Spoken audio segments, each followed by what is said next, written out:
Hello and welcome to FACT's webinar called Assessing Woodland Sites for Silvopasture. This is part one of a two-part series about converting woodland to silvopasture.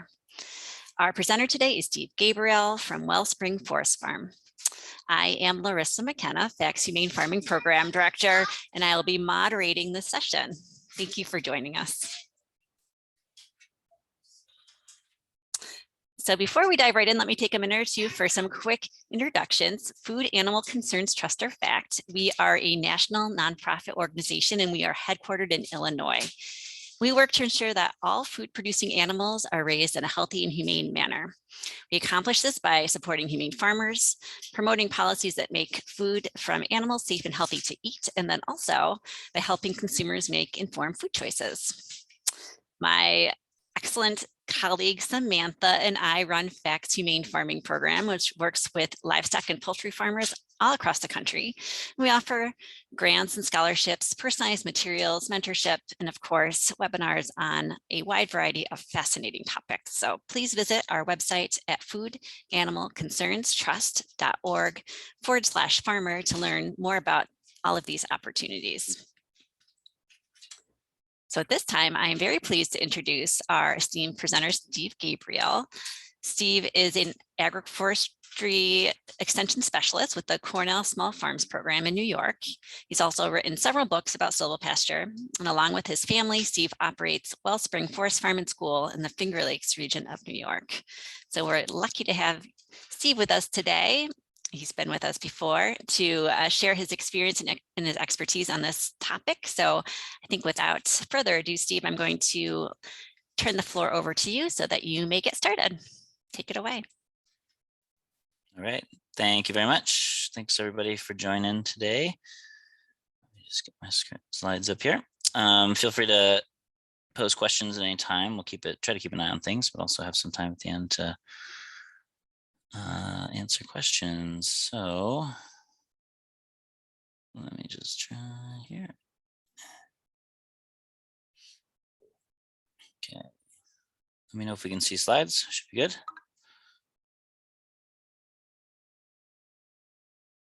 Cool. Great. So I'm excited to share a bit about silvopasture. Certainly, in my experience, there's a lot of directions, a lot of possibilities, a lot of things that are context specific and site specific, but definitely some overall patterns and principles that we can share as a starting point. And we wanted to focus these webinars about the woodland conversion piece of silvopasture. And so that's what we're going to focus on. And I'll suss out that nuance a little bit as we go along. As Larissa mentioned, we'll be doing another session next week, and these will both be recorded and posted through FACT. There's a number of ones I've done in the past with FACT, which are great, and it's great to have these along with all the other awesome webinars these folks host available. And so the link there, you can find some other topics that we've dove into, but we had not gotten into the forestry aspect, and so wanted to focus on that with this round to start off 2022. Other resources, silvopasturebook.com has a lot of information, additional resources, videos, podcasts, media, that sort of thing. And recently our farm did a tree fodder project that we just reported out on. It also had a virtual seminar in December. So if you're interested in that, you could just go to silvopasturebook.com and click on tree fodder and find out about that. Because we won't be talking about that today for sure. And just a quick plug for that website. When you go, there's 2 surveys at the top. And if you fall into these categories, if you are integrating livestock, trees and animals in any capacity in the Northeast US, I'm partnering with some folks on a inventory to learn about practitioners and collect that information so we can share back out the sort of current state of silvopasture. So again, any of the states in the Northeast can fill that out. You'll find a link at the top of the book website. And if you're in New York and interested or aware of agroforestry in any capacity as a farmer or a land steward of any sort, there's another survey there that I'm helping work through with Cornell University to better understand what the status of agroforestry as a whole looks like in New York. So those are other plugs. If you can take a moment to fill them out, it's going to help us with our overall sort of collective education and development work in silvopasture and in agroforestry. And I think of agroforestry as this umbrella where silvopasture is one of the things nested underneath that, broadly speaking. Other thing I'll mention is through our website, you can find, we have a free online class available in forest ecology and stewardship. This is something I created several years ago, but it's a good intro and gives some good context, I think, for thinking about the woods. It's definitely targeted to a temperate forest, and sort of my understanding, having lived and been raised in the Northeast US, but a lot of things that can apply in other places as well. And that is a free class, so you're welcome to take and enjoy it at your own pace. You can look for our school on Teachable or find it through the website as well. So just some things to pepper you with, because we're just going to scratch the surface here as we talk a bit about forestry and get into it. But our farm, Wellspring Forest Farm, really takes its inspiration and its focus and uses as an anchor this concept of farming in the image of a forest. So the land that we found ourselves on was highly eroded. The soils were compacted, low in organic matter. Wildlife diversity in terms of habitat was pretty low. These are the types of things we found ourselves walking into. And so our vision for the farm is really to leave a forest in our footsteps and leave abundant wildlife habitat and species diversity and healthy soils and water that is doing good things for the landscape in our efforts. So that's really what we focus on. Silvopasture being one element of our small diversified farm, where we grow mushrooms both indoors and out. We do some maple syrup, and pastured land would be where the silvopasture comes in. We also do education, and we have some agritourism through some rentals we do through the Airbnb market. So wellspringforestfarm.com is our website. You can check out more. The duck eggs actually are a recent thing. We donated the ducks to a local farm that works with youth as we're ready to step back from some of our obligations on the farm and focus a bit more on the sheep, silvopasture, and the mushrooms and things like that. So we no longer do duck eggs. Happy to take a break from poultry for a minute. We've been doing it for 15 years straight. So and I just want to presence where we are in the world, and we're in what we now know as New York State, traditionally on the indigenous lands of the Guyancono or the Cayuga, who are part of the Six Nations. That a lot of the traditional territory is in what's now called New York and parts of Canada. And it's been important for us to give back to recognize the sovereignty of Guyancono people and the really fraught history that's embedded in this landscape and in the story of this landscape, along with the other ecological and economic considerations we have, and think about that and think about ways we can partner with and support and uplift their work as well. So some of our proceeds support their work. We donate trees and mushrooms and things like that, and try to work in that vein as well as part of our work as land stewards. And if you're in any part of the world, at least it seems like more and more North America, South America, and this map is growing. This is a great map to see the names and more information about the indigenous lands that you might find yourself on as you do these projects, and to explore your relationship to that as you go. So just nativeland.ca is a great resource for that. And I partially bring this up because when we talk about agroforestry and silvopasture, these are relatively new words for very old practices and ways of stewarding land. And one of my great mentors, Mike DeMunn, he has some videos in that free course I mentioned on forest stewardship, taught me a lot, and not just the mechanics of forestry and forest management, but really also in the perspective and values that inform the ways that we're going to steward landscapes for the coming generation. And so agroforestry is something that showed up in the 1970s, but the types of land use and the types of practices really harken back to globally a lot of different indigenous and old ways of farming. And it's important that we embed and honor that legacy, as well as the sort of more modern names and more scientific elements that we see showing up. And one thing to keep in mind is that for much of North America, this quote specifically talking about sort of the East Coast and the Midwest, the type of land management that was going on for thousands of years prior to European colonization was something that looked very much like agroforestry. It was heavily managed in certain areas at different densities and different times, complicated mosaic, not a dense, thick forest as we might have read or imagined or sometimes are told in the storybooks.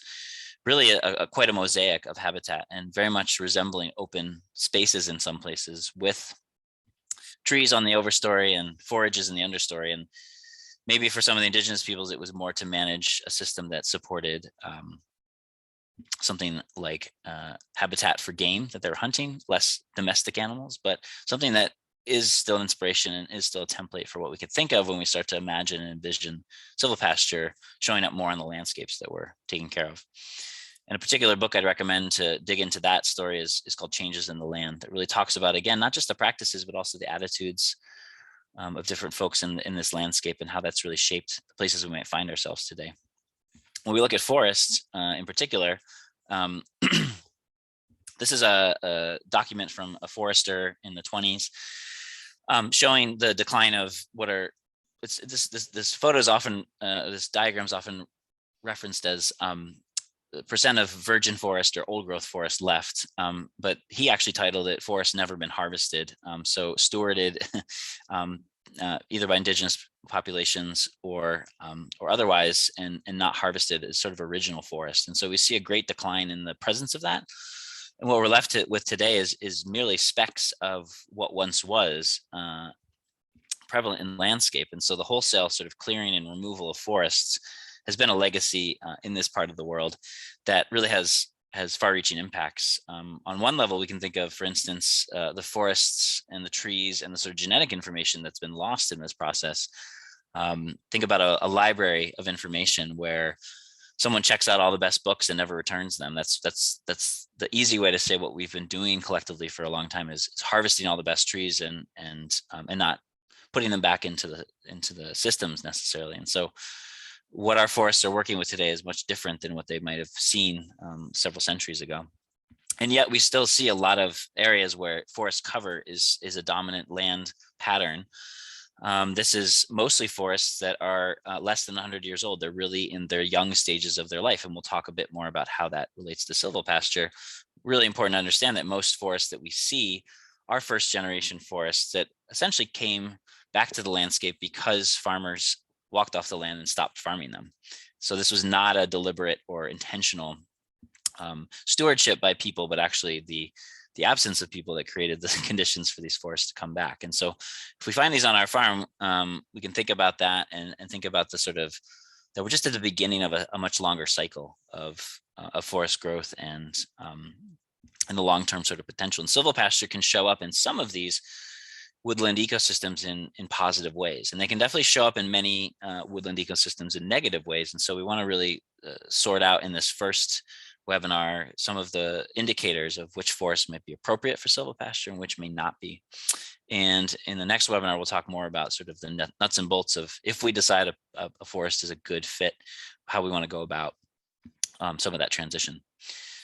My wife and I like to define silvopasture as ecological restoration for livestock habitat, because for us, that really centers the important goals for us, helps us reference back to the reasons that we want to do silvopasture. And so for us, finding the win-win between what our animals can benefit from and what the overall ecology can benefit from is really where we look for areas that we can put our time, energy, and resources to work. So we kind of use these two standards as a checklist for us to reference any ideas that we have for planning. And I encourage you to think about your own definition or your own major goals. And the more specific you can get with those goals, the more fitting they're going to be in helping you get to where you want to go. Because silvopasture, again, has a lot of different possibilities and a lot of different ways one could focus. And I think if your goals aren't clear, it can be really hard to find the places where you want to put that energy. So livestock habitat, for me, I have a background in ecology. I studied forestry. I started sort of traditionally in forestry school and then switched more to an ecology lens because I found the overwhelming focus on timber as the only valuable product from a forest to be quite limited. And studying ecology was always interesting to look at, especially wildlife and fungi, and this word habitat kept coming up. But when we started farming, no one ever talked about habitat for these animals. They talked about total mixed rations and trying to meet some sort of dietary needs.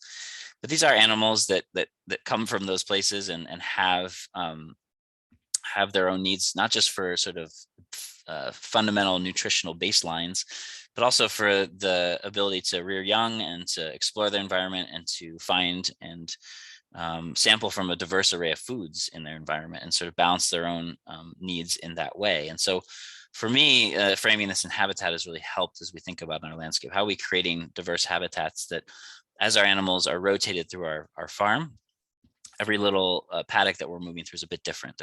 We're not looking for a uniform set of species. We're looking for a diverse set of habitats that fit into the landscape and also work to keep our animals satiated and also curious and interested. So silvopasture in many ways is really trying to strike a balance and see yourself as a conductor of these different pieces. We have the livestock component, we have the tree component, we have the grazing component, and we know a lot about each of these individually. There's a lot of information about how to take care of animals well, how to graze and do good rotational grazing, and how to do good forestry and plant trees well.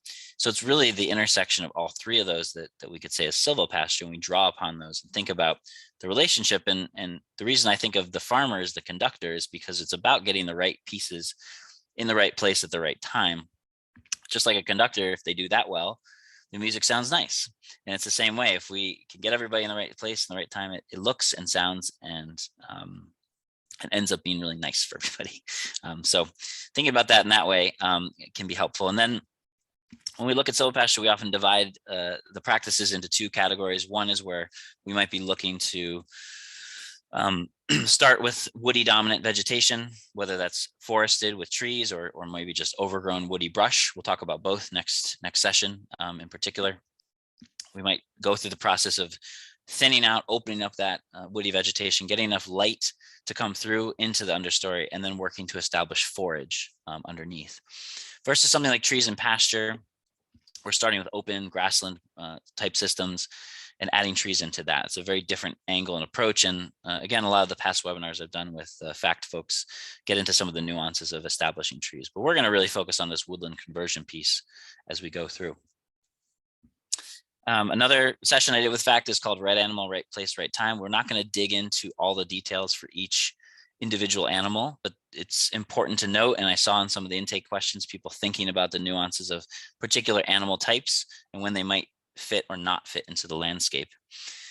All these animals can do really good benefit to farm landscapes. They can also do great harm, all of them across the board in different ways. They all have a skill set that can be leveraged for positive or for creating more problems for you and the long-term health of the landscape.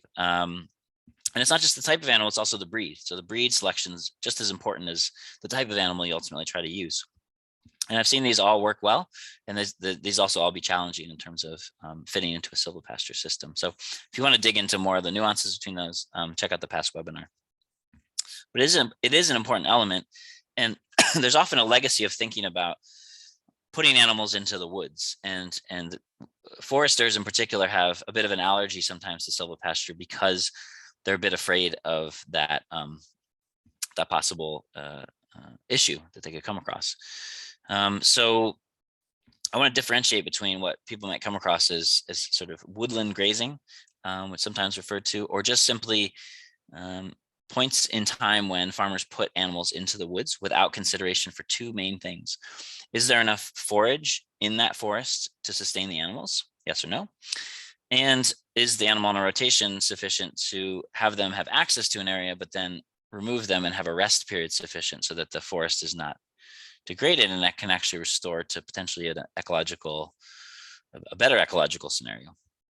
And so often pigs get criticized for their potential damage, but they're put into situations where there's not an adequate food source for them, and they're left in those areas for far too long, and that's when we start to see damage. And again, this can happen with any animal that's in the wrong place for too long. So that's not what we're talking about. We're talking about managing both the tree layer, making sure there's sufficient food and forage for these animals, and also rotating them and making sure there's sufficient rest periods, especially when we're talking about in the woods, to make sure everything works well. And so this is a cartoon from the 50s. Joe Beaver was a short-lived cartoon that the U.S. Forest Service commissioned to try to do some PR. He was phased out pretty quickly, and I believe made way for Smokey Bear. So maybe we're more familiar with the latter character. When the Forest Service decided to focus some of its efforts more on fire and fire suppression messages to the public. But this cartoon really shows up as something that can be challenging when you're approaching, especially ag service professionals, USDA, things like that, about silvopasture, foresters as well, because they're afraid you're talking about throwing animals in the woods and doing that damage. And what we see in the US Census is about 15 to 20% of all pasture is noted as woodland pasture, but a very small portion of that is actually identified as silvopasture. And so we might find ourselves working to educate our service providers, our foresters, our communities about what we're doing and how we're doing it well. And it's really important if you're going to get involved in woodland silvopasture and woodland conversion that you do it well and thoughtfully, so that we don't perpetuate this sort of approach. We show a different way that can be really positive for the forest and for ourselves and our farms. So some keys to forest management. How do we start? How do we assess? How do we decide who is appropriate and not? My mentor, Mike DeMunn, is well known for constantly saying, thin as Mother Nature would thin. I think this is a really good place to start, no matter what type of forest or place we're walking into, where we understand that the forest is essentially already thinning itself. It's going through a process of selection. And our opportunity is to pay attention to the clues of what's going on, who's doing well, who's thriving, who's in decline, and how we can assist the processes that are already happening. And I think the good news with this is there's ample opportunity for us to find and learn. It's a lifetime of learning. Learn those patterns and those indicators to suggest what management might be most beneficial. It's not about imposing our own ideas or design. It's about discovering the clues and then working with the forest in that direction. And Mike's really a testament to this. The forests I've walked with him, you would hardly know he's been in there several times to do a timber harvest. And I can contrast this with a lot of forests I've been in, which have been intensively logged, where you can very much tell that someone's been there. They left a lot of mess behind, and the forest is irreversibly damaged. We really can't put the trees back on the stump, once we take them down. So we want to be really thoughtful about this. So it can be done well, but we have a lot of examples of it not being done well. So if nothing else, walk away today thinking about thin as Mother Nature would thin, and start learning your local ecology and those indicators for how you can sort of support things to move in the direction that they're already headed. There's a well-known paper that lays out different stages of forest development. And I won't dive into all the nuances of it. It is something that I can help you connect to if you want to dig deeper into it. But important to know is there's different stages where we look at the stage of development the forest is in post disturbance. And disturbance could be anything from, again, a farm clearing it, a landowner clearing the land, to a fire, to a flood, anything like that. So we generally see this happen maybe on large scale, but also on a small scale. So smaller patches of forest can have this happen. And we can be a disturbance force as well. So we might intentionally revert our forest back to this first stage of stand initiation if it's at a point in its progression where because of past management, it doesn't really have much of a future. So there's a lot of different directions. Keep in mind what's important is what's noted at the bottom. This old growth, the last stage, may take many, many centuries to get to. So in the Pacific Northwest, maybe where trees grow phenomenally fast compared to other places, maybe less than 200 years. New England, New York, some of the traditional hardwood forests, closer to a couple centuries. While, some of these older, slower growing stands like Doug fir, hemlock red cedar, which we see in the Northwest again, could be well over 500 years. So one important thing to understand is in your area, what is the life cycle of these different forest types? How many centuries are we talking about, and where are you at in that? And again, most of us are in the first just couple stages of this. We don't see a lot of forests in the third stage, where we actually see a next generation doing well and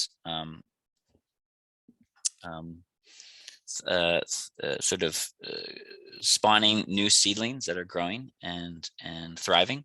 And we also don't have a lot of forests left, like I mentioned before, that are sort of old growth in nature. So we're often in this stand initiation, which can be sort of from zero years to maybe 50 years in some cases, but don't hold me to those numbers. Once those forests start to grow up and develop a canopy and they're sort of edging out each other for canopy space, it might be a bit further along, and we can sort of go from there. Sorry, I'm just going to pause for a second. Forgive me.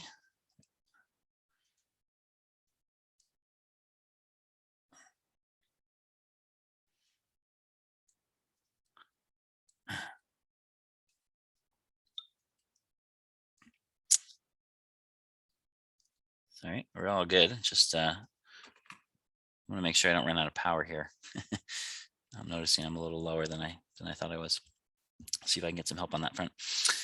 One important factor in this is this concept of creating the conditions for regeneration. So chances are, if you walk into a forest that has this legacy of heavy impact, is you're seeing forests where they're composed of trees of what we call an even age stand, meaning they're all trees essentially of the same generation. So while you might see different diameters, different heights, that's really just the expression of different growth patterns and genetic potential of the trees. But you don't actually have like mother trees and their offspring. You often don't have that regeneration. So it's important to think about creating conditions for regeneration, which means in silvopasture, excluding animals, because the animals are not going to assist in that. Now, they might assist, this is a good example for pigs, in roughing up the forest floor, in creating really good seed beds, for instance. But they're not necessarily going to help once those young trees are starting to come up. So this is an example of a forestry technique called shelterwood.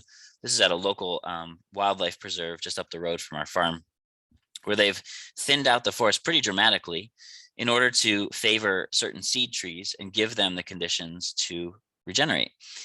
And the challenge here in our part of the world is deer browse pressure.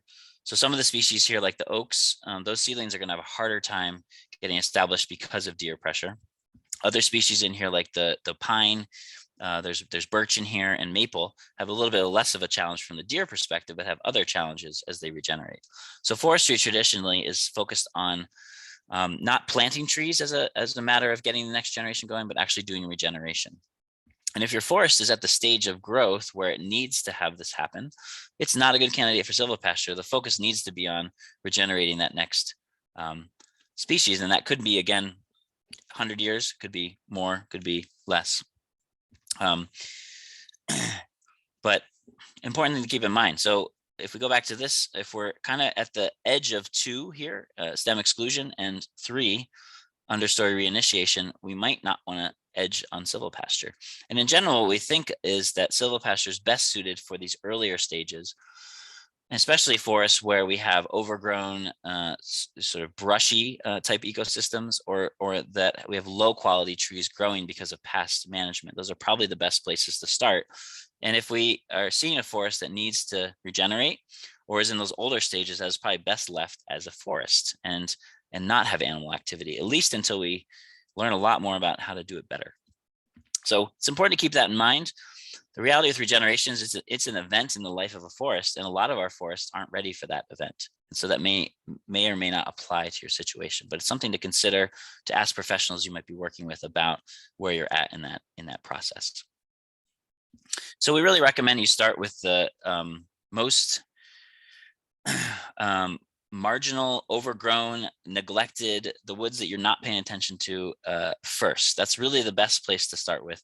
And this is really where animals and livestock impact can have a real positive ecological benefit, because often these forests are young, have potentially noxious species in them, and are so overgrown that they're just not even providing a lot of benefit to wildlife or bird habitat. And that would be the best place to start. And the good news is that a lot of farms and landscapes have that. And this also gives you an opportunity to try some of these techniques out with a little bit of a lower hanging bar, right? So that's really what I'd recommend. And on our farm, when we started looking at this, we realized that these edges, these hedgerows, quote unquote hedgerows, not intentional, just areas where the farmer before us decided to not mow, not plow, not till, became woody spaces that are about 20% of the land that we have access to for grazing. And these were spaces that when we started, we couldn't even really get ourselves into, couldn't really access or do anything like that. Really were very, very limited in what we valued them. But as we started to look at them, realized it's a significant portion of our landscape. It's also ringing and edging a lot of the existing pastures we have. And so great opportunity where we're already grazing to then just kind of move the paddocks over a bit and have some access to some of the benefits of silvopasture, including the shade and the shelter and potentially leaf fodder as well as a nutritional amendment. So as we look at our grazing plan, you can see all the red squares are our main paddocks. The blue squares at the bottom are winter paddocks where we hole up the animals during this time of year in a woodland, what we might call like a living barn type scenario. We have some green areas that we've slated for conservation where we're doing some reforestation, some wetland management, and that sort of thing. And so really important to think about and designate and consider different areas that might work. Now, our farm is unique in that we don't really have any sort of, maybe not unique, but in our situation, we don't have any older forests. We don't have any places slotted for regeneration. So a lot of the woodland areas really make sense to work with silvopasture, and that's one of the reasons we're pursuing it in our context. So I mentioned that tree size does not equal age. Here's an example from my friend's silvopasture farm, where we have a stump here that's a sugar maple, and that sugar maple is about, I believe it was about 90 years old when we counted the rings. This was a picture from several years ago now. And that cookie next on top of it is also 90 years old and also sugar maple. And that was growing just a few feet away, same soil, same climate, same conditions. But you can see the vast difference in what we might see as trees that might be different ages, but are in fact the same age. So again, when you see even trees of multiple diameters, don't assume that means you have multiple generations growing. Most often it's just an expression of the tree's genetic potential to grow well and thrive in this particular area. So obviously the genetics of the tree that is cut, in this case, vastly outperformed its relative just a few feet away. And I should say the silvopasture was part of a thinning where they did a timber harvest, and then they also had a residual stocking of sugar maples that were sort of the next best class to harvest for future use, but they're managing on a sustainable basis and certainly doing a good job and integrating silvopasture all at the same time. So as these trees are working in these even age stands, again, what we're mostly working with, what we see is this sorting out. And so tree diameter can be one indicator of who's doing well, but we also look at what we call crown class, which is where the top of the tree is and how it relates. And you'll see these words if you start digging in of dominant, codominant, intermediary, and suppressed trees. And those can be helpful to think about what we might be thinning out and working with silvopasture. So generally speaking, if we're going to convert one of these spaces to silvopasture, we're going to leave most of the dominant and codominant trees, and we're probably going to thin out a lot of the intermediary and suppressed trees. And the reason we do this is because we need to get enough light down into the forest floor. We need to go from usually 100% canopy down to something that's closer to 50 or 60% canopy, so we can get enough light in there to make the grazing worthwhile. And so that's one indicator. We can start to look at the stratification of the trees and start to make some choices that way as a way to think about with silvopasture. We also look at the individual trees themselves. So we think about the trees, the sort of forest as a whole, we think about the individuals as a whole. So I mentioned the diameter for the height. It can be a really important indicator of tree vigor. So how wide is it for the height? More specifically, what the age of the tree is for the diameter. Those indicators can help with what we call site index, which really is a sort of a tool to grade how well a tree is growing on site. And we'll talk about that a little more in detail in a minute. The crown shape, it's access to sunlight. If it's suppressed, or sometimes you'll see two trees growing close together. It's almost like they have half a crown versus a tree that has a nice full crown. That can be an indicator of tree health and how it's doing. And sometimes if we find two trees that are sharing a crown, essentially, it might be a good instance to thin one out or something like that. Look for indicators of disease or defect in the trees. And that could be an indicator that the tree is headed into decline, and it might be better for us to thin that early and move that process along a bit. Again, thin as Mother Nature would thin.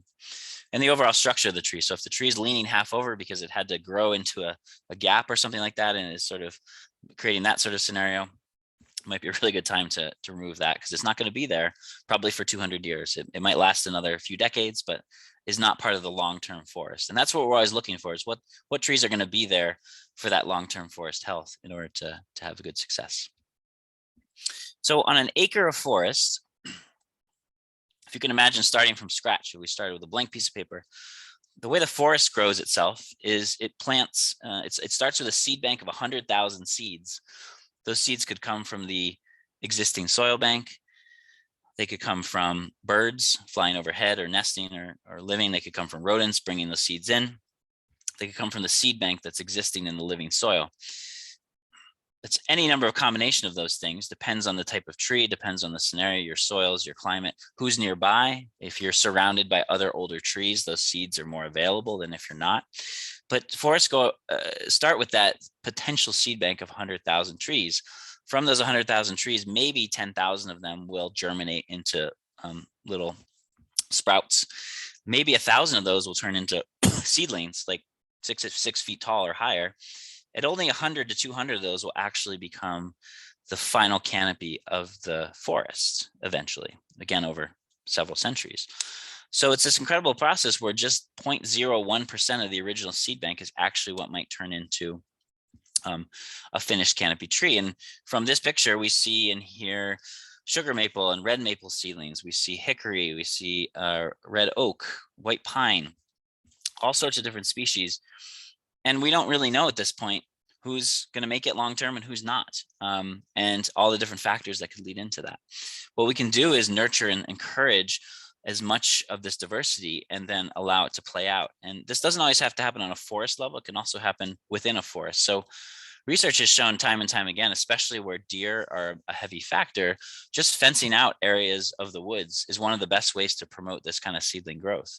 And that is one good option. If you're developing some area of your woods for silvopasture, you could fence out some areas to exclude the deer and essentially have this seed bank flourishing. And maybe if you're interested in some certain species, like oaks, for example, or hickories, that area you fence off should be in a gap in the forest or a place that gets a bit more sunlight, because if you dig in, you know that those trees really favor higher light conditions in order to thrive and do well. So keep that in mind as we go. And what it really comes down to is you got to learn the individual needs of each tree in the forest and what they need to survive and thrive, and also to germinate and regenerate. So it's a bit of get to know you, and it can be overwhelming at first. There's hundreds of tree species potentially out there in your woods, but you kind of take it bit by bit. You figure out which ones are dominant and showing up the most and kind of work through and don't just learn to ID them, but really learn their specific, what we call the silvicultural needs. Silviculture is a word for forest management. Silvix is an old word for forestry. And so this is just a chart that shows some basics related to the soil and microclimate needs and where certain trees kind of fall in. That's one element. But again, for seed regeneration, there's a whole number of steps. Some trees really need a scarified seed bank, meaning sometimes logging or pulling logs through the woods can actually create really good seed beds for them. But really where you want to start is by identifying those most critical common species in your woods and learn their specific needs, not just their name and their ID. Additionally, when we're working with the woods, it's really important that we don't just think about the living trees, but also the dead, the sort of recently dead, the very dead material that accumulates both standing in the woods as well as falling on the forest floor. Because what we find through research is this is what's going to help cultivate the next forest. So we don't want to clean woods. We don't want to vacuum up the floor and have nothing on the woods. We actually want small stumps and big stumps and small logs and big logs and everything in between. And if you go to forestry school, chances are you spend a summer out researching what's called coarse woody debris, which is a scientific, academic phrase for all that organic material that's on the ground. These are really important sites for insects, which then bring the birds and the rodents and all the things that plant the trees and move fungi around. We're finding more and more about how these critters play a really role in spreading and cultivating fungal networks in the soil, which are really important. And so we want to add and keep this material in, even if we're going to be grazing into it. So there's the stuff on the ground, then there's the stuff standing up. And it's really important to have snags, which are another word for standing deadwood in the forest as well.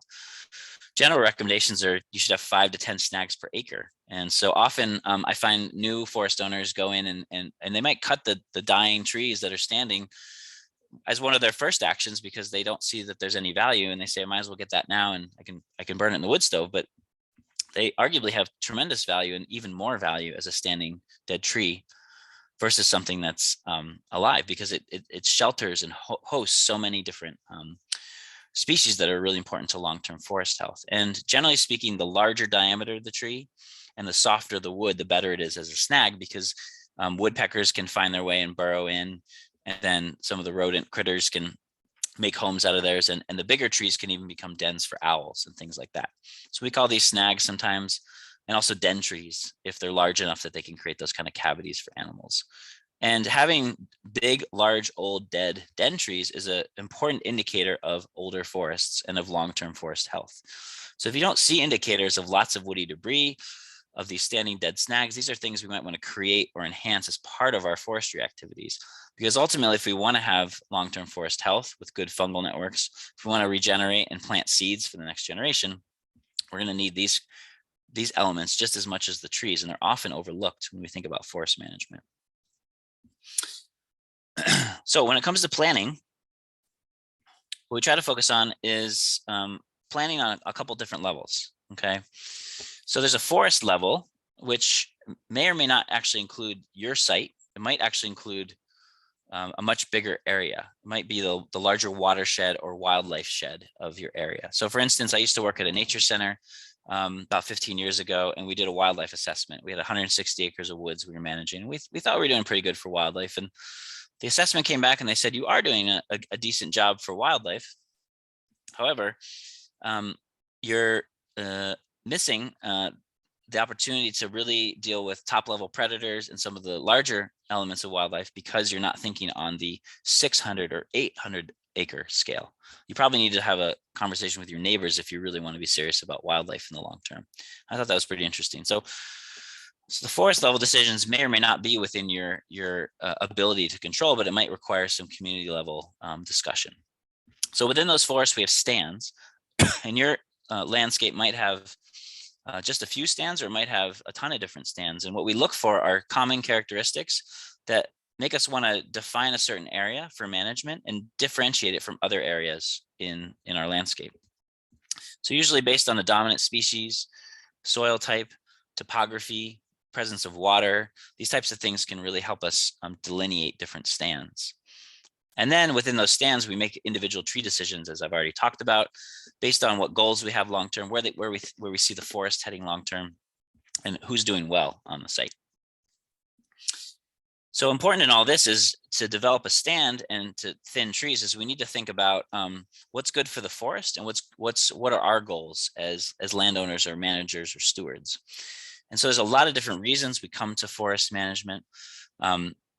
And so, but again, just like with silvopasture, by defining those goals and being really specific, I think we can do a much better job of taking care and setting some goals and probably prioritizing our time and energy allocation, because we probably don't have all the time and energy in the world to do this work. And so that's helpful to think about and decide what you want to do.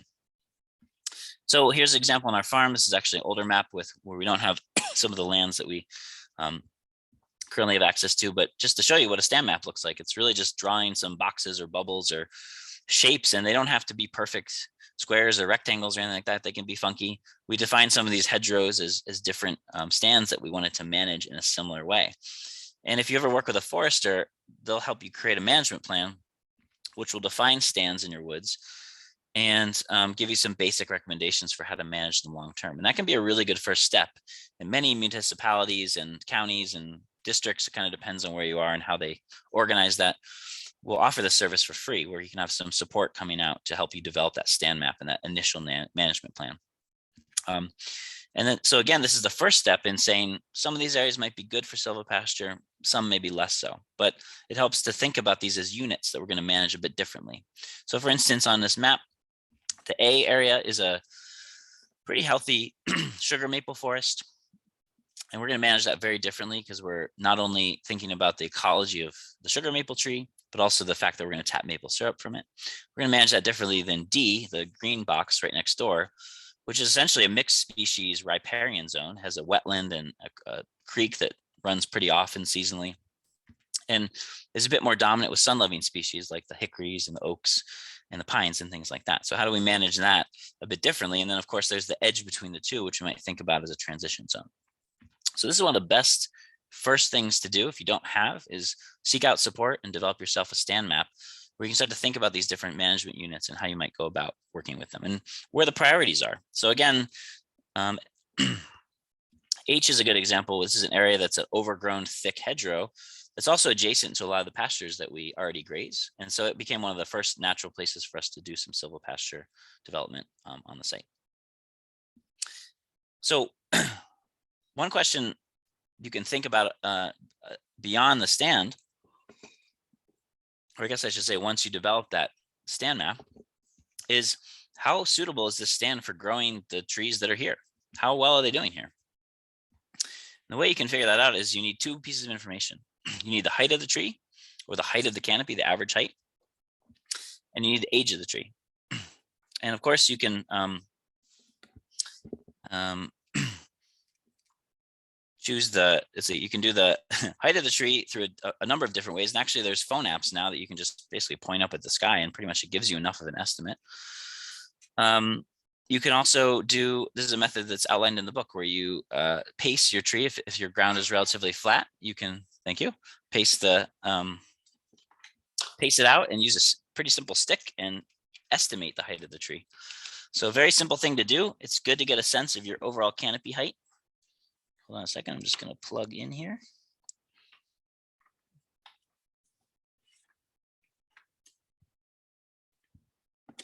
All right, very good. Now we don't have to worry about the technology. So that's the first piece of information you need to know. And then the second piece is the age of the tree. And this is a picture showing an increment borer, which is a common forestry tool to actually bore into a tree and count the rings. It's an expensive tool. It takes some learning. If you work with a forester, they often can do this for you. The other option is if you do any thinning, it's just count the rings of a selection of the trees that you're harvesting, and you can get a general sense of the age. That's how we actually figured out the age of the sugar maple forest that you're seeing me stand in.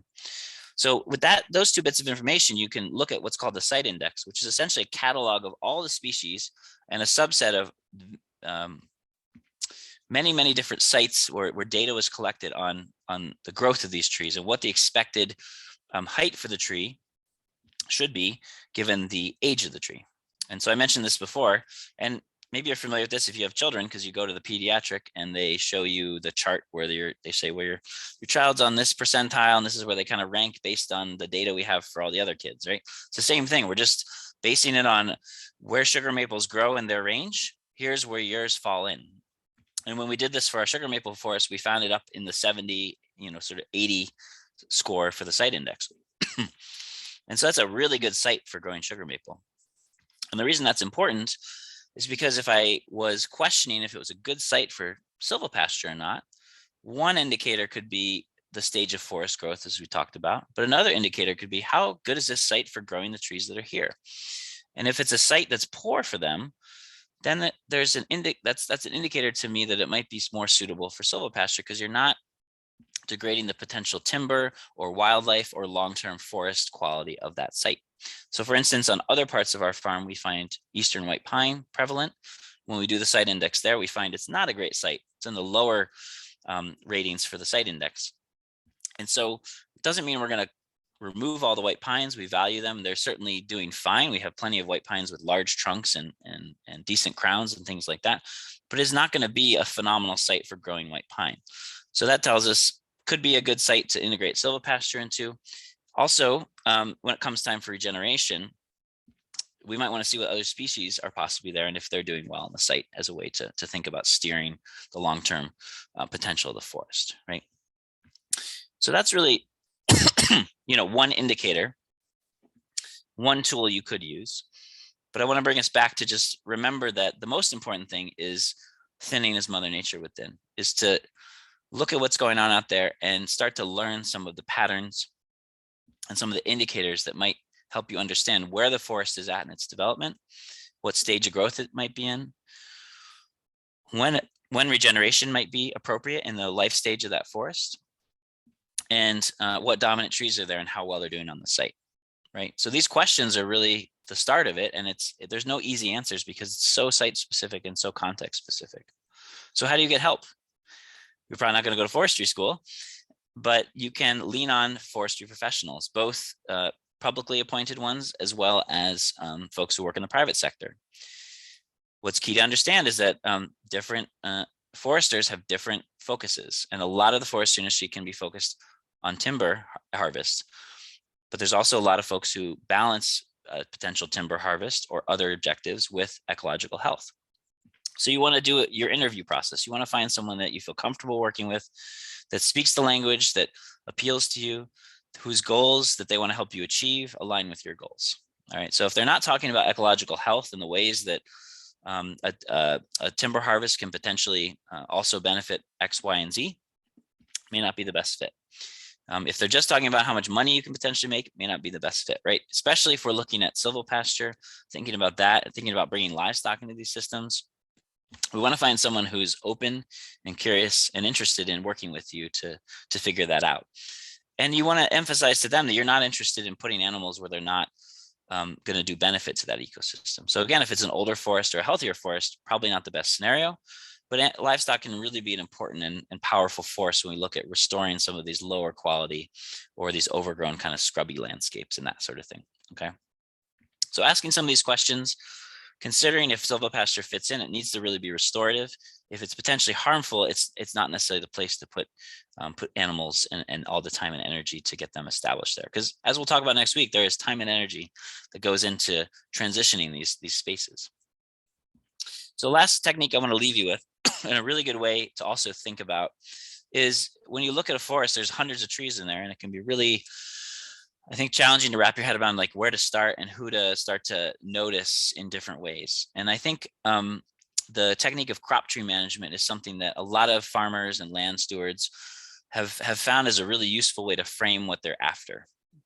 And when we say a crop tree, what we're saying is we're identifying the trees that are most excellent on the site. They're doing the best. And these could be, it could be a species, or it could just be an individual. So while we don't have, for instance, a lot of thriving oaks as a stand on our site, we have some really phenomenal oaks as individuals scattered about the farm. So we might call those crop trees because they're trees that we see having the potential to be there for a long time and to be potential seed sources when we want to do that regeneration event. So we call those crop trees, and we can mark those or ID those. And then we say, well, what do I need to do in my forest management to support those crop trees as best as I can? Well, especially in temperate climates, one of the biggest things you can do is release some of those trees and make sure that they have adequate access to the canopy. So sometimes if there's co-dominant or another species sharing the vertical space in the canopy, deciding that this crop tree is really important, thinning that other one can be a really beneficial strategy.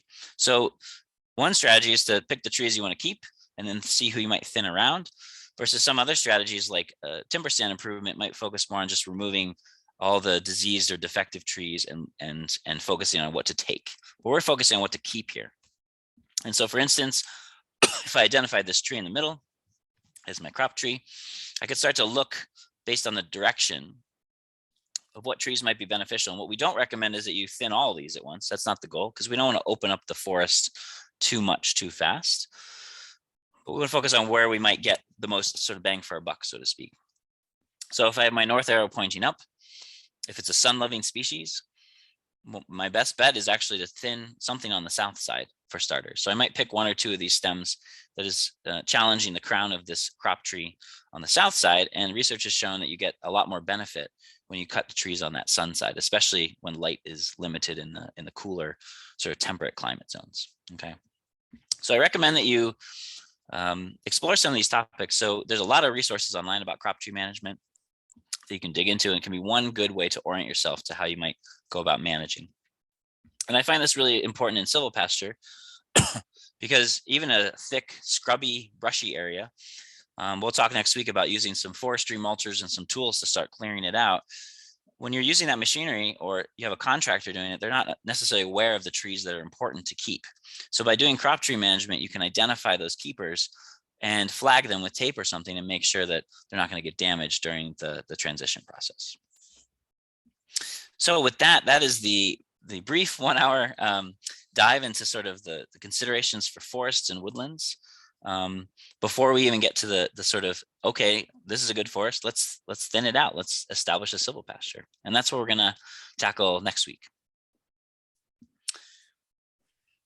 All right, thank you, Steve. Awesome. So there were a bunch of questions that came in during the talk that are in the Q&A. I'm gonna let Steve grab a drink of water, and then we'll get to those. I'm also going to ask folks, before we lose too many folks, I'm going to put a really quick poll up on the screen. It's just 2 questions. It should take you maybe 20 seconds. Just give us your feedback on this, on what you've learned during this presentation. So Steve, would you like me to read the questions, or do you want to take a look yourself in the Q&A? Yeah, I can look in the Q&A. There might be some in the chat as well. I don't know if you want to there look was, there. Yep, there was one that came in on the chat. Okay. that I think kind of relates to one that was in the Q&A about, let's see, what are the potential negative consequences of excessive snags, excuse me. Sure. Yeah, and I could answer that in conjunction with another question that was from Timothy about, can we create snag trees with girdling? So I'll just talk about snag trees again. So I said 5 to 10 trees to the acre. That may not be an equal measure across your entire landscape. So for instance, we have our on-farm Airbnb rentals that we do, and we have a trail that connects them and we encourage people to walk on. So I'm not going to encourage a bunch of snags along that trail that, you know, are potential hazards in a storm, or just more maintenance for me when the time comes, right? So we then look at increasing the snags sort of in the corners of the site where no one's really traveling, for instance. So safety would be a factor. And what was the other part of that? What was the direct thing of that question? I just want to make sure I'm getting it. It I don't see it in front of me. Oh, the question from the chat bar was, what are some negative consequences of excessive? Okay, so that's one. So that would be one, is if obviously if you create a safety hazard. I guess there's the other example I suggest is in certain forest types, and I really want to keep underscoring the context specificity of all this. So one thing we work with on our farm, and I'll share more about it next week, is we have this winter area I mentioned for our sheep in the winter, and that is an old pine plantation. And so this is Scots and red pine that were planted back in the 1950s as part of a conservation, sort of nationwide conservation effort. And my critique of that system is it's not a natural forest type, and it creates a lot of challenges. So in that space, creating a lot of standing deadwood is problematic for our animals, because winter is when most snags snap off, and I don't want them falling on my animals or the fencing. And also because of the nature of sort of a monoculture of tall, thin-stemmed trees, wind can be a really major factor. And so they have some value as snag trees, but we have to be really careful about that. And it's a particularly windy part of the site. So the combination of my livestock goals and the sort of ecology and the wind factor, you know, make it not the best scenario for that. So again, we're saying, okay, we're not going to snag that place up, but we're going to focus some of our snags in the wetland and some of the areas kind of back in the woods a bit further, that don't have some of those negative consequences and aren't as exposed to the wind, I guess. So, and then to answer the girdling question, so girdling, just so folks know, is the process of sort of starting the process of decline in a live tree and speeding it up. So usually when you girdle, you would cut around with a saw once around the tree, and then about 4 inches below that again. And if you want to do it really well, you actually chip away the bark with a chainsaw or a hatchet between those 2 cuts, because you want to sever the living tissue of the tree twice, and you want to create a exposed area where you take that outer bark off. If you just cut around the tree once, chances are it'll actually, in many cases, grow back together and continue to go. So you've kind of defeated the possibility of that. And so that can be a really effective way to create snags. Again, the softer woods are both conifer and deciduous trees. The softer woods are really good, and the larger diameter trees are really good for snags, because animals can burrow out in them, and that can be a really good strategy for doing that, for sure. All right, so more questions in here.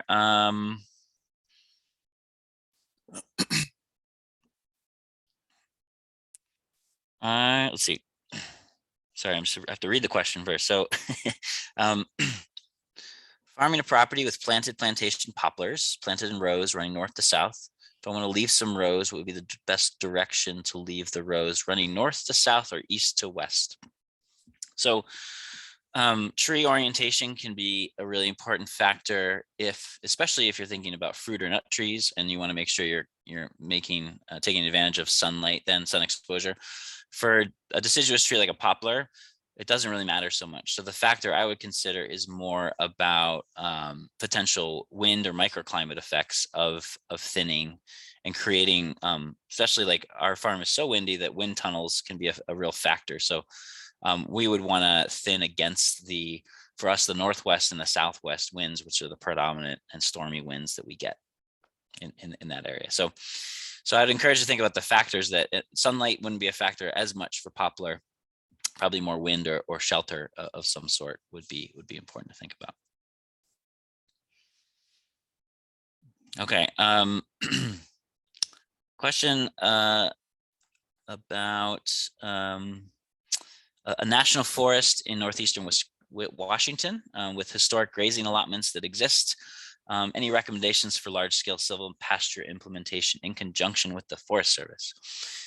That's a great question, Alex. And we have a national forest just up the road from us here, Finger Lakes National Forest, which is actually like almost 50% woods and 50% grazing allotment.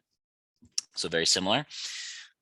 I don't know what yours are like. The challenge I see is actually not the foresters, but the grazers, because those grazing systems are generally like a continuous, almost as like a rangeland, where the animals are put in these large paddocks and just sort of roaming the landscape.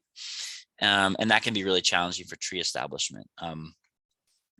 What I would suggest is considering where there might be opportunities in those grazing allotments. And what I've observed from this national forest a lot is there's a lot of opportunities in environmentally sensitive areas for tree planting. And where if the combination of the grazers and the foresters were interested in excluding the animals for a time, you could get some trees established kind of in those pockets first. There's going to be a lot of resistance, I imagine, to planting trees like out in the pasture and densely doing that. But if you focus on these kind of resource areas, chances are that's not a place where grazers are getting much anyway. That's like, I think of some areas I've seen, they're just like full of sedges because they're wet. Like it's not a high productive area from a grazing standpoint. And then, so you might get some buy-in from the grazers there, and the Forest Service, if they're, willing, is always interested in that conservation angle. So if you can come from that, that's what I'd recommend. I can read them for you, Steve, so you don't have to answer and read at the same time. We have 3 people that are interested, or at least 4 people, I should say, about this next question. They say, thanks for the great webinar. And they're curious to learn more about your winter forest paddocks. Why in forest? What do your sheep eat? When do you rotate? Is there a barn, etc.? Sure. So we I don't know if I mentioned, but my colleague Brett Chedzoy, who's another silvopasturist in New York, I think he may have done a webinar for you all. I don't know. But if not, you should have him on sometime. He's called these living barns, and what he used to do, he's a forester, and he used to plant conifer plantations around his farm long before he was grazing, and then realized that the animals were really attracted to them during inclement weather, and that they provided really good shelter, and it was a much more affordable scenario than building a barn for them in the winter, and also eliminated the manure pack issue in the barn, right? So we kind of went off that idea and realized again that this pine plantation didn't have a lot of forestry value, so to speak, but was on the driest and most wind sheltered spot on our property. And our goal from the beginning when we chose our breed was to graze year round outdoors and not have a barn for the animals. I just worked on too many farms where too much of the work was shoveling the muck out, and we can generally graze our animals in a quick rotation, moving them every day or two from like sometime in April, mid to late April, through usually, around November 1st, depends on the year. This year was a little bit later because it stayed really warm. And then what we try to do is start bale grazing them on a slower rotation in some of our silvopasture areas. And then we save this woodland paddock, which has more permanent pastures, for when we think the snow is going to fly and we don't want to deal with moving them or all that kind of stuff. So it is a about 4-acre space. We have about 8 paddocks divided up in there. I'll show some pictures next time. We have a bunch of trees that we actually utilize as fence posts, which saved us a ton of cost. And there's an innovative way to do that without damaging the trees that we learned from Brett again. And we basically stick them in there. Like, we moved them in late December this year because the snow came late, and we'll have them in there till probably March or so. And we bale graze in there. So we try to have separate paddocks so we can concentrate the manure and then move them on, especially with these freeze and thaw cycles. We don't want to have them loafing in one area and just kind of mucking up one area, but actually move to kind of fresh ground. And so the combination, like frozen ground and bales that we're feeding out to them in that space, seems to work well for the sheep flock. And we tend to maintain like 20 or 30 ewes for breeding. So that kind of scale works and we're able to lamb in there usually as well, which works great. And we try to save the nicest and the paddocks closest to us for lambing time. But that's worked out pretty well. And having a designated area that they don't go in any other time of the year means, we're not accumulating or cycling parasites or creating problems. So it has the whole grazing season to break down, and they don't see it again until the following winter. So it's worked out really well. And mainly the first goal was getting them shelter from the blowing winds in the winter and the snow and all that. And it's remarkable. We'll walk out there during a storm. It's like raging in the field, and you go back in that woods and they're just hanging out, chewing, and they don't even go in their shelters. So we give them shelters, but they'll stand out there unless it's wicked. It's crazy. So breed selection plus the shelter really worked for us. Thanks, Steve. So yeah, I want to be respectful of everyone's time. I know that we had a couple more questions roll in, and some might be answered next week as well. Let's see, I'm just going to go through. There's one that got 2 people, or at least 2 or 3 people, are interested. Their thoughts about reintroduction of old species. They live from Bill. He lives in Blue Ridge of Virginia. It's been fascinated about reintroduction of blight-free chestnuts, or is it better to go with what's there? Also, is the only way to see your goals through is to put a property into conservation easement. So I guess that's a couple questions, but yeah. Well, I mean, I'd say the general forestry approach is to create the conditions for regeneration versus planting trees, but that doesn't mean you can't plant trees. But I think with the chestnuts, what I'm seeing, and there's like a burgeoning chestnut farming fad around here, it seems like in New York, is a lot of plantings out in pasture and sort of a reforestation project, which might make sense to think about, or creating some sort of patches in the forest where you might do some planting and more intensive management. I think of that as a different strategy than just sort of sticking, chestnuts within kind of an existing forest. I think it's more important to think about like a patch or something that you put a bit more devotion to. As far as your question about conservation easement, I think your intention there is saying, well, if all these decisions and impacts are centuries long, how am I going to know that the work I'm doing is going to continue? And if I do all this great forestry work, how's the next person not going to come and undo it all? And that's a great question that I sit with all the time. And I think it's coming up more and more as we think about the turnover of an aging farmer population. And we think about land changing hands all the time. And we think about really sustainable forestry and agroforestry communities. They were intact communities that took care of places for centuries, right? So how are we going to we can't go back to that, but we definitely need some long-term planning to ensure that our good work is continued on. And I think land trusts and conservation easements can be one strategy. I do see in the larger agricultural conversation other kind of innovative strategies that are emerging, but I think it's a really important thing to consider and find a solution for. And I would hope it's a solution that encourages stewardship through benefit versus like restricting use, which sometimes feels like that's what we have to do. But I appreciate that you're thinking about that. I think it's really important because so much of the impacts of what we do in the forest, we're not even going to see in our lifetime. We're really, if we're planting a tree or we're stewarding something, it's for the next generation for sure. So maybe we have time for one more question. Was there one that stood out to you in the chat, Steve? Well, there's some nuts and bolts questions that we'll, if we can save them, that'd be great, because next week I can look at them and we're going to cover a lot of the nuts and bolts of this conversion process. I really wanted to frame the sort of forest assessment and when to do it and not. So we'll get there. I would say there was one. No, of course, I lost it. There was a question about there's sort of a general question about getting the forage established. Oh yeah, so this question of quantifying the resting period of woodlands, especially when the amount of forage available is unknown. And that's a good one to end on, because I just want to emphasize again that we're converting the forest and then we're establishing forage. And the question always is, do I go with what's there, like literally in the seed bank? Do I like fertilize it and lime it and till it? I've seen forest conversions do that really kind of intensive pasture management, or do I do something in between?